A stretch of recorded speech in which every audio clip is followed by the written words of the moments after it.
Hello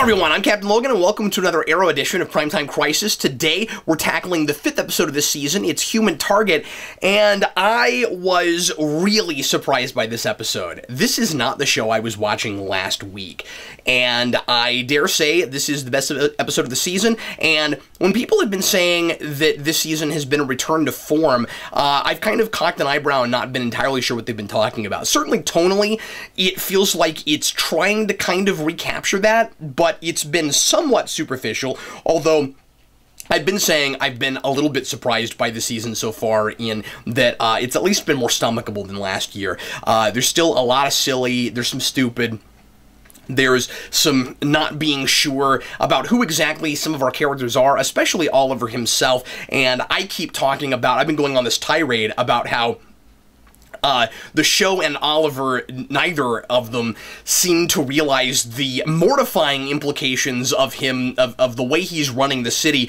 both as the mayor and as the Green Arrow. And all of the sudden, it is that return to form this episode, I think, and I'll get into everything. I definitely have some issues. I definitely have reservations. I think there's a big thing at the end that kind of deflates some of my enjoyment of this episode, but overall, this felt like going back to Season 2 again. First of all, the writing and the directing are much stronger than they have been. This episode is written by Oscar Balderrama, who is the show's script coordinator and has been coordinating scripts for a long time, but has 8 writing credits from 2015 to 2016. So he only just started writing scripts and co-writing scripts last year, and one of those is last episode. And then Sarah Tarkoff, who only has a couple of writing credits, and is the writer for the 2nd season of Vixen. So we don't suddenly have writers from the 1st or 2nd season coming back. It really felt that way. So I thought maybe there was a veteran writer that hadn't been on it for a while that jumped back in, or maybe just someone that has written the best episodes of this show. No, it's pretty much new blood, at least in the writing department. And then this episode is directed by Laura Belzy, who has only directed 2 episodes of this show so far, and again, new ones, more recent ones. So this episode and Canary Cry from last year, which I remember being one of the better episodes of the 2nd half of that season. That's the episode, if memory serves, right after Laura Lance dies, and I remember that episode being pretty somber in tone. I liked the way they handled the mourning of Laura Lance, even if I didn't like the way that she was touted up as being a much more important, having a much more important role than she had that season, where she was kind of in the background, and it was like, oh yeah, Laura Lance, and then of course the whole who's in the grave thing was obnoxious and gimmicky and tedious, and I didn't like all of that, but that episode was one of the better episodes of that season, or at least of that 2nd half.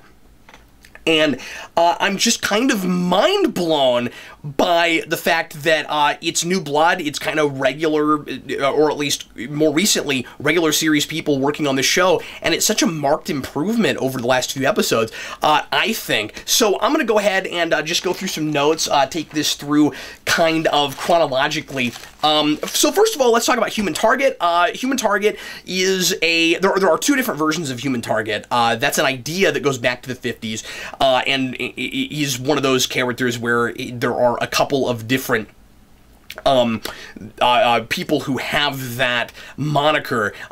So he's kind of reinvented in the 70s by Lin Wein, and I think there might even be a Vertigo version of him, or maybe just the Chance, whatever his last name is, becomes a Vertigo character. But anyway, he's also had 2 TV shows. So in 1992, he had a season, and then just a few years ago, he got 2 seasons on Fox, and I thought maybe, because I never watched that show, I always thought it was weird this obscure character keeps getting TV shows, because it's such a TV premise. It's like I could almost see Resurrection Man getting a TV show just because getting killed and coming back to life every episode with a different power seems like such a procedural TV kind of format, where you can tell, like Quantum Leap, you can keep telling different stories within this formula of this kind of gimmick. And so with Human Target, he's a bodyguard, and he's also a private investigator, and he puts on somebody's face, whoever his client is, and he has masks, or at least in this he's got masks. I'm assuming that's how he does it in the TV shows too. I've never watched them, but he puts on a mask and pretends to be whoever it is that he's trying to protect, and it's always somebody whose life is in danger, and that's why he's the human target. He gets in the way, and then I would assume a lot of people end up faking their death with a Human Target, like Oliver Queen does in this episode. I thought at first maybe it was the same actor who played him in the Fox show, because I never watched that show. And then, of course, I looked it up, and it's a different guy, but he looks like somebody. Let me see if I can grab his name real quick. Okay, oh, I'm sorry, Christopher Chance. I thought Chance was his first name. So his name is Christopher Chance, and the actor who's portraying him is Will something.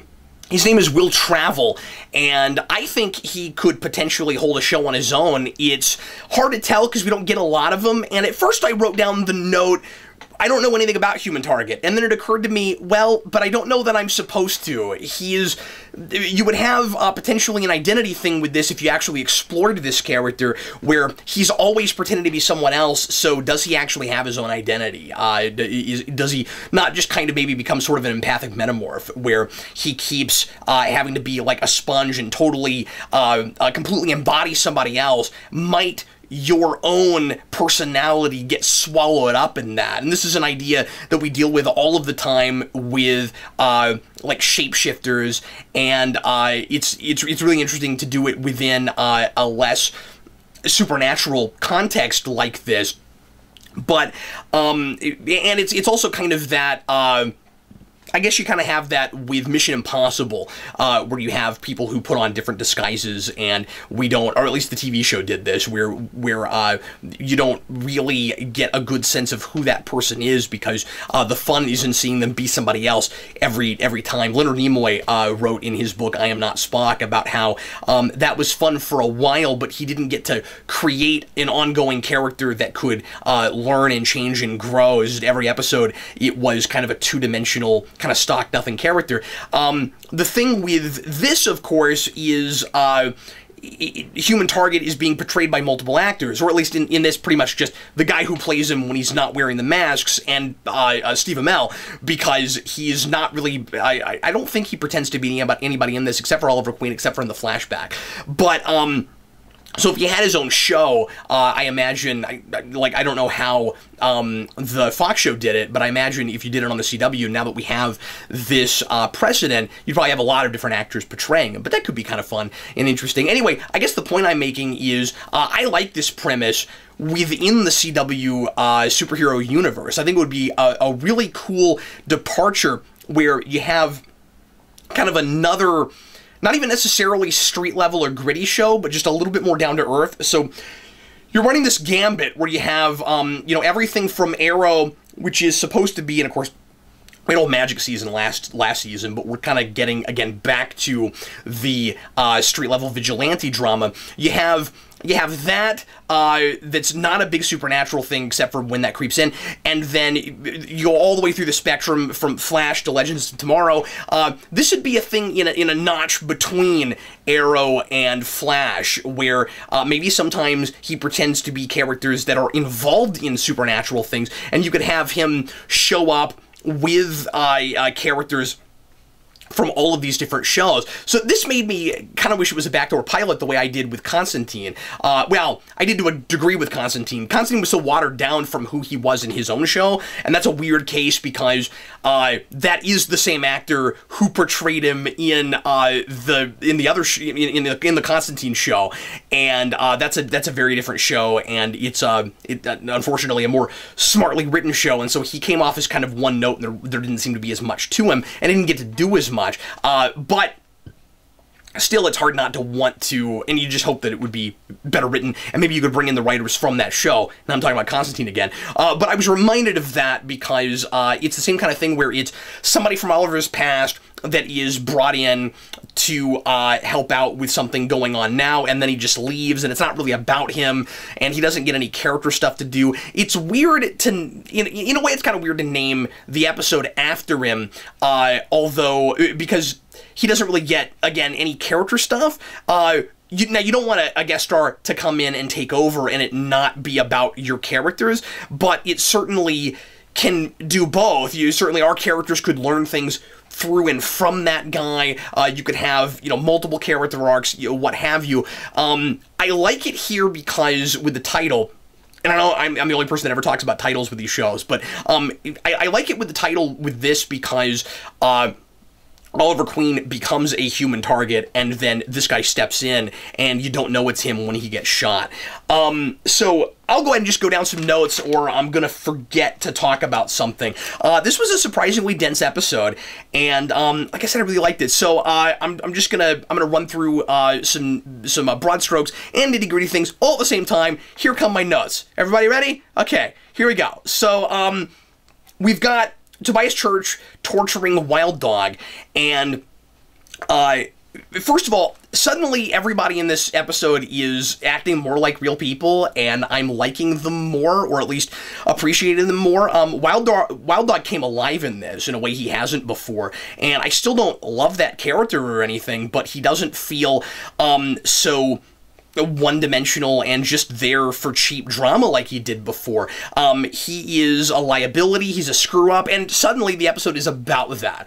Oh, good. That's fantastic. And so he feels bad because he thinks he's such a screw-up, and he never learns from anything, and he always just makes things worse. And so he's being tortured, he's refusing to give up any information, and he screws up and slips up and ends up telling Tobias Church that the Green Arrow is Oliver Queen. And I am nothing but sympathetic to why that happens, and I'm really surprised by that. And I also appreciate his feeling guilty about it. This guy who says he knows how to take a punch, how to deal with getting beaten, and he can't believe that he ends up caving like that. And I like the stuff with him and Diggle quite a bit, and was surprised by that.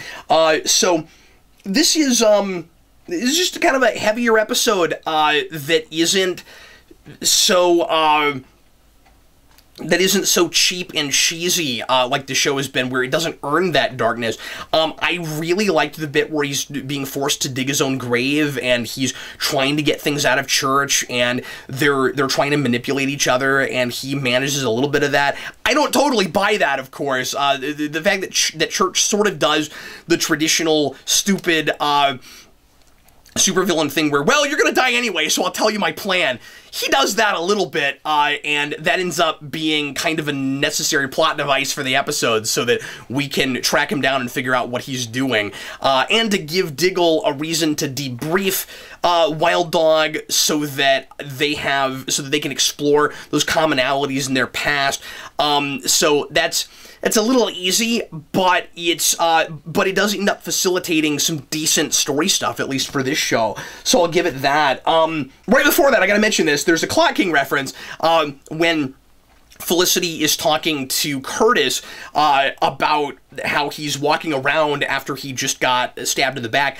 He really shouldn't be doing that. That's dumb, but he's not being smart about it, of course.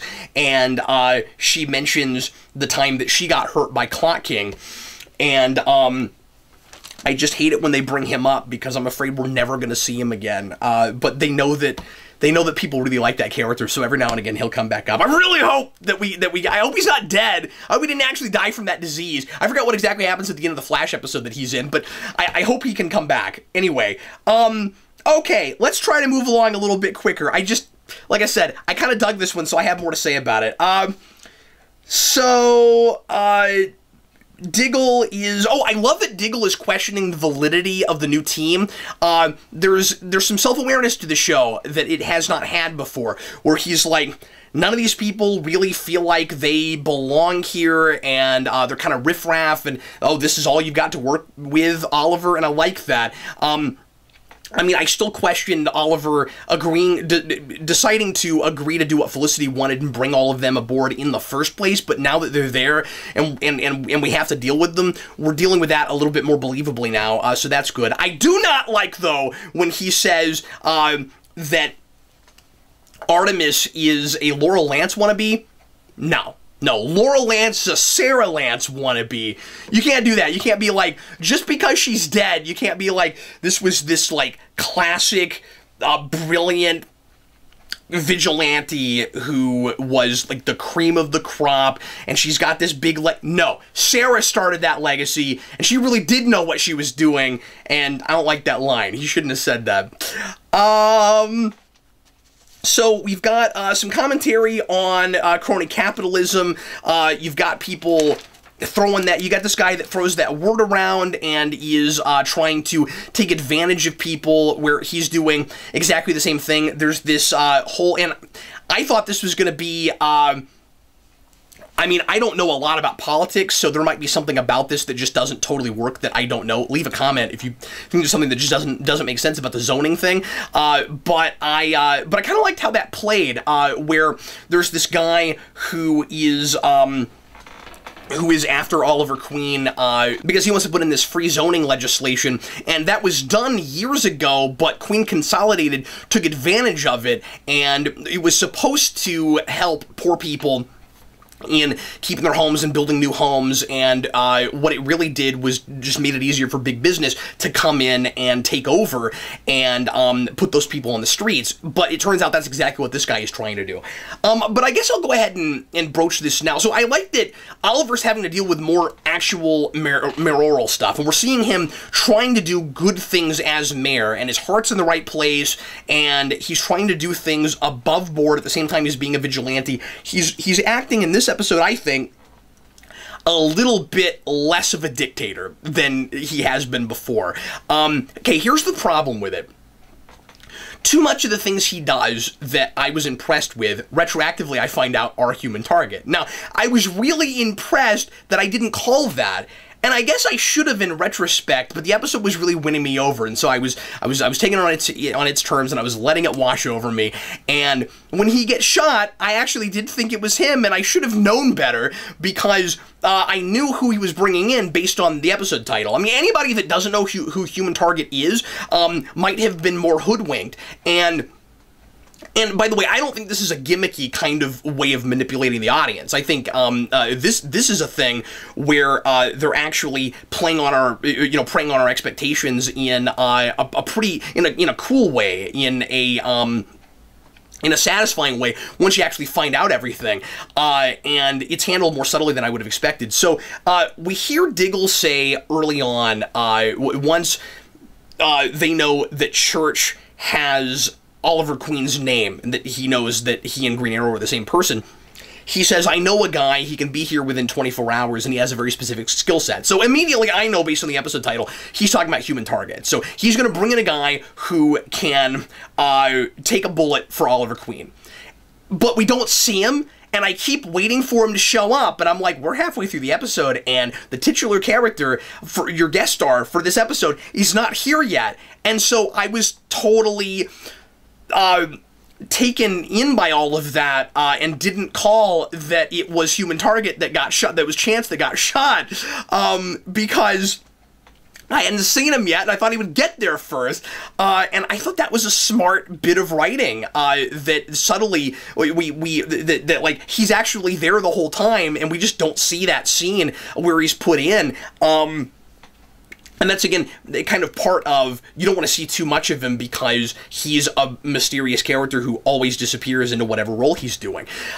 So first of all, I felt stupid when Oliver Queen fakes his death, and I thought this whole plan was a really good plan. That, you know, he fakes his death, and he needs Tobias Church to not know that he's still alive, and then that'll make it easier to deal with him after that, and then they do take care of him, and then at the end he apologizes to the city and says this was a necessary ruse. I really liked all that. I thought it was a solid plan. But then I was even more impressed when I found out that Human Target was also, that Chance was also talking to the reporter, Susan, and that it was his idea, unless Oliver told him to do this, but I kind of don't think that's what it is, because he says he completely becomes that person, he totally embodies them, and I guess sometimes he becomes a better version of them than they are. That's kind of my issue with this. Like, as impressed as I was by it, I was also thinking, okay, but all the things I loved about what Oliver did this episode weren't actually Oliver. So he talks to this reporter who's just been slamming him in the press, and he says, give me a month to prove to you that I know what I'm doing. Because he's being slammed by her because she thinks that he's not qualified to be mayor because he doesn't have any experience. And I like that she kind of has a point. And he says, give me a month. And then she's like, and then after that, it's open season, he says. I like that line. And then she's like, yeah, okay. And by the way, here's my personal cell phone number. Which at first I was like, really? He charmed her to the point where now she wants to maybe get together with him and have a one-night stand or something. And that's how that plays, because at the end she's like, you'll figure out what it means. And I was like, oh. And then by the end, when you find out that, if memory serves, because I just watched this and I watched it once. If memory serves, at the end of this, she's involved in that scene where, like she's got that information about Human Target from from Oliver's past, I think. So that's got to be a ploy. I'm actually okay with that now. That's got to be her trying to take advantage of him. So, I mean, he shouldn't fall for that. That's going a step too far in a scene where you're just starting to take baby steps to maybe have her on your side, and then she goes as far as to go, oh, and by the way, here's my phone number. Like, you got to know that that's a trap. But Oliver's not actually there, so I don't know how he's going to end up handling that. But anyway, so yeah, you have that, and then I'm going to assume it's also Human Target in the scene where Thea and Oliver are blackmailing the guy who, the older guy who is talking about crony capitalism, when they find out that he also did exactly what he is blaming the Queens for, and is trying to take advantage of all that so that he can do it again. I don't know for sure, because the episode doesn't tell us, but I think that's probably also him, so obviously the Human Target should be the mayor of Star City, but he probably has better things to do. So that's my love-hate relationship with that whole subplot. I do like Oliver, though. They win me over with him at the end, because even though a lot of what we see happen, and, you know, isn't actually him, and the big... Boy, this is going to be a long vlog, I apologize. And the big, you know, a lot of the character arcs in this episode, or the big couple of character arcs really aren't Oliver Queen. It's a lot more to do with Wild Dog and Diggle. By the end, I like how reasonable he is, and again, this is going all the way back to first and second season, with the way we used to handle relationships in this show, before we got all late Smallville with it. At the end of this, Oliver comes to Felicity, and he has found out, and she hasn't told him, he's found out apart from her that she's dating this other guy, and he says, and he basically says, good luck, and I hope it does turn into something real for you. They had this conversation. I'm just remembering this. They had this conversation a little bit earlier where he confronts her about it, and she says, well, I just didn't want to tell you about it until I knew it was real. And then he says, is it? And she says, I don't know. And then at the end, he says, I hope that it will be. And, you know, I want you to be happy. We've moved on from each other. And I like how, and this has been consistent, I like how they seem over each other. really surprised by that. And I saw people in the comments last week in my vlog talking about how they were really glad that Felicity wasn't like running everything, and that Oliver wasn't just doing whatever she said, that he's taking control again. And that was because I was complaining again about how he seems kind of like a dictator. He's acting almost fascist the way he's doing things, and people are like, yeah, but at least he's not just kind of Felicity's tool or whatever. And that's a fair point. They have been consistent with that. And this episode, like I said, they're both just really fair and reasonable, and I was so impressed with that. That was really exciting to me. Okay, so let's keep going. So you've got Diggle and Wild Dog who have this, who are finding common ground because they both feel like screw-ups where they've both ruined something they're afraid they can't come back from, and they need to go on a road to redemption. And that's why Diggle, and this is solid, I think, regardless of how I feel about the brother stuff last season, he's decided to become Spartan again. He's got a new costume. He's got a less dumb helmet.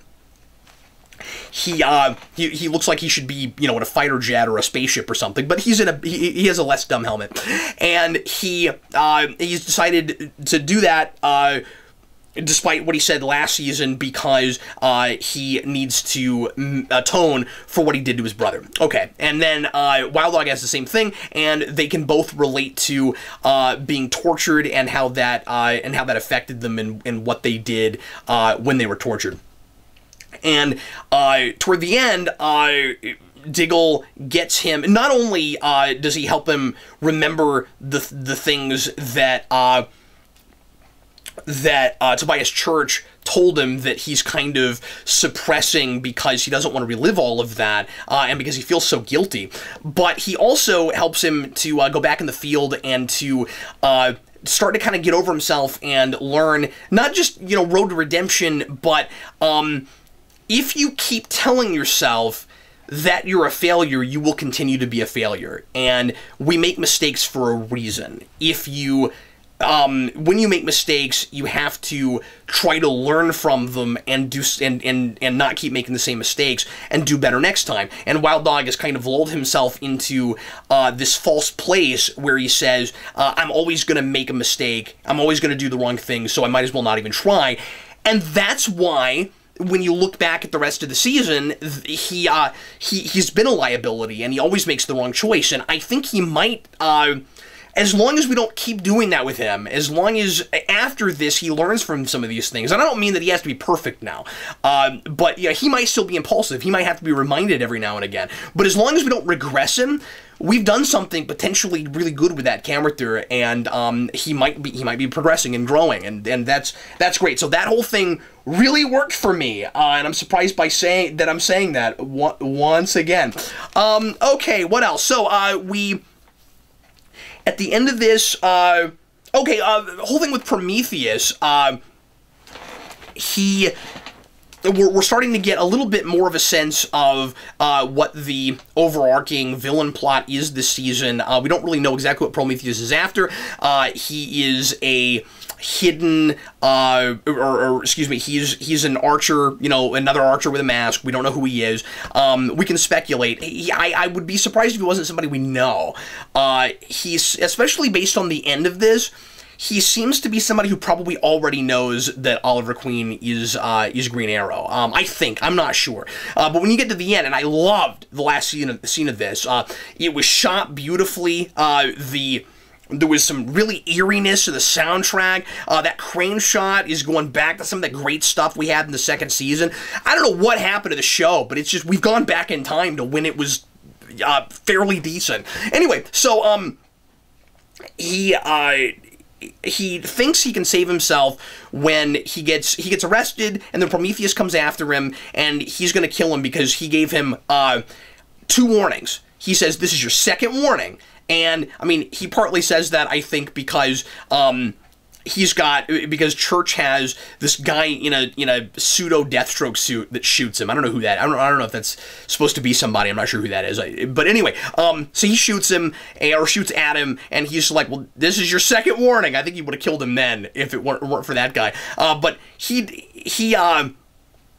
doesn't like the way Church is handling Oliver Queen and or Green Arrow, and Church doesn't like that he's trying to run him. By the way, I'm jumping all over the place, but I like the fact that Church's plan is just drunk running. Like, it's just another street level mob boss kind of plot, and I really like that actor. I think he's really good.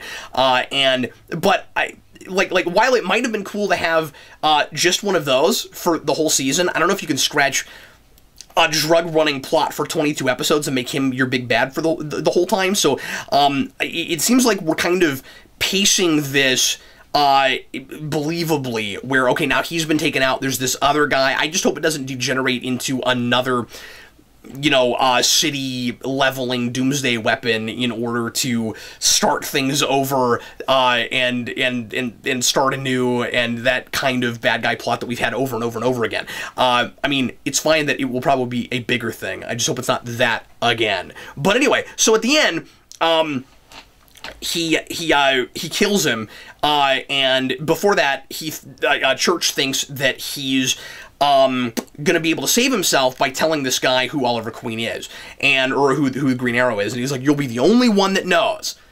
It is weird that when he calls the mob bosses together earlier to talk about his drug running plan, that when he thinks that he's killed Green Arrow, that he doesn't tell any of them that Green Arrow was Oliver Queen, because Oliver Queen is dead, so there's no reason not to tell them, and there's no leverage or anything, and B, he is already shown kind of a habit for telling people things because he thinks they're gonna die, so why not go ahead and tell them that anyway? So the reason is because we can't let all these people know that Oliver Queen is the Arrow. The end. Or Green Arrow. So anyway, so Church gets killed at the end, and my assumption is Prometheus goes ahead and kills him. I mean, he might have done it anyway, even if that was knowledge he didn't have, but I think that might be the show trying to tell us that he already knows, and that that's not useful information to him. So, who might it be? Maybe we can do a little bit of speculation. I really hope it doesn't have anything to do with the flashbacks. I've liked the flashbacks more this season. I don't dread them like I did before. I love Anatoly. I think that actor is great. He's really consistently written. He's a lot of fun.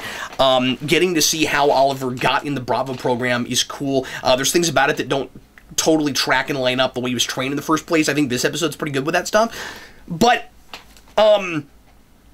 I don't want it to be like Anatoly, turns out to not actually be dead and wants revenge on Oliver Queen, and he's using and he's pretending to be an archer, and I don't want it to be that. I hope it's nothing like that. But I hope it's not related to 5 years earlier at all, because that's the big thing that at the end of the episode kind of brings it down for me a little bit. I'll talk about that in a second. The only other person I can think of that it might be, unless it's somebody that we think is dead, that's like back from the dead. We haven't really seen Malcolm this season. I don't know if we've seen him at all this year yet. I think maybe at the beginning of the season we saw him like once, I forget. But anyway, hopefully it's not just him doing another Dark Archer thing. I don't think they would go there, but maybe. So I don't know. I don't have any really great guesses. The only things I can think of are really stupid things that I don't think are above this show that I'm really hoping it doesn't do. Okay, so I've been talking way too long. Get to the end, and we find out that the human target was saved Oliver in the past, pretending to be another guy. Really? We're doing this again. We're still doing this, where instead of just paralleling things thematically and subtly with ideas, we have to have whatever happened 5 years ago exactly directly impact the plot, like physically surface. Stuff that happened then affects the story now. Okay, it's okay to do that once or twice. It's not necessarily all that convenient, and if it happens not that often, once or twice. But it happens constantly, and it just immediately takes me out. It doesn't feel like actions and consequences, characters making things happen. It feels like writers on a page getting us from point A to point B. Furthermore, why does Human Target have to be involved at all in the past? Like, that is so super forced when you already had a reason for him to be there. Now, Oliver didn't know it was him, so I don't think he even knows who Human Target is, which makes that last scene really awkward when they're like, oh, I know what the connection is between Oliver Queen and this Human Target guy. But even Oliver doesn't, that's not the connection of what got him here in this episode. It was Diggle knows a guy. I went back and checked on it because I thought maybe I'd heard that scene wrong and maybe Diggle wasn't the one that said that. No, he is. Diggle's like, I know a guy. He has a specific skill set. He can be here in 24 hours. That's who he's talking about. Human Target doesn't need to be involved in the past. At that point, you're going out of your way to be convenient for no reason whatsoever. Anyway, overall, though, this is the best episode of this show in a really long time, and I was really impressed with it. Once again, I wish that the stuff I was impressed with Oliver for was actually Oliver, but then I also enjoyed finding out later that that wasn't actually who I was looking at. I thought that was handled really well. And you know what? Felicity is usually obnoxious, or has been a lot in the last couple seasons. She did something legitimately funny. She used to be funny. She's funny here. She picks up Human Target's Oliver Queen mask and puts it on and says, you have failed the city.